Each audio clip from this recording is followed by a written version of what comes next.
মনিরামপুর উপজেলার বিভিন্ন পূজা মণ্ডপ পরিদর্শন এবং সার্বিক খোঁজখবর নেন জামায়াত ইসলামী মনোনীত সংসদ সদস্য পদপ্রার্থী অ্যাডভোকেট গাজী এনামুল হক। তিনি স্থানীয় নেতাকর্মীদের সঙ্গে মিলিত হয়ে শান্তিপূর্ণভাবে পূজা উদযাপন নিশ্চিত করার দিক নির্দেশনা দেন। শাওন হোসেনের প্রতিবেদনে থাকছে বিস্তারিত।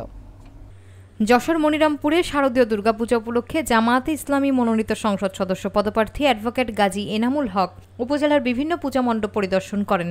তিনি নেতাকর্মীদের সঙ্গে আলোচনা করে নিরাপদ ও শান্তিপূর্ণ পরিবেশে পূজা উদযাপনের প্রয়োজনীয় ব্যবস্থা গ্রহণের নির্দেশ দেন। পরিদর্শনে ঢাকুরিয়া, হরিদাসকটি, কুলটিয়া, দুর্বডাঙ্গা, নেহালপুর ও শ্যামকুর ইউনিয়নের পূজা মণ্ডপে স্থানীয় নেতৃবৃন্দ উপস্থিত ছিলেন। অ্যাডভোকেট গাজী এনামুল হক সকল ধর্মের মানুষের সঙ্গে সৌহার্দ্যপূর্ণ সম্পর্ক বজায় রেখে দেশকে শান্তিপূর্ণভাবে এগিয়ে নেওয়ার দিকেও গুরুত্ব আরোপ করেন। তিনি পরোক্ষভাবে জানিয়েছেন, ধর্মীয় পার্থক্য থাকলেও সকলকে একত্রিত করে সুন্দর এবং সমৃদ্ধ বাংলাদেশ গঠনের জন্য কাজ করা উচিত। স্থানীয় নেতারা এবং জনগণ উৎসবমুখর পরিবেশ নিশ্চিত করতে অংশ নেন, যা সাম্প্রদায়িক সম্প্রীতি এবং সামাজিক সংহতির এক অনন্য উদাহরণ তৈরি করেছে।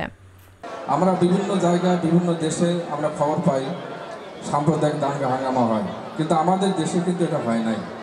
বরং আমাদের দেশে যে সুন্দরভাবে আমরা একত্রে বসবাস করি, আমরা এটাই চাই আপনাদের সকল ধরনের নিরাপত্তা, যে ধরনের নিরাপত্তা দরকার আপনাদের, আমাদের পক্ষ থেকে সেই ধরনের নিরাপত্তার ব্যবস্থা আমরা করব। আমাদের ধর্মটা সবার আলাদা, এই দেশটা আমাদের সবার। এই দেশটাকে হেফাজত করা, রক্ষা করা, এই দেশকে সুন্দর করার দায়িত্ব আমরা এখানে যারা উপস্থিত আছি মুসলিম সবাই সমান।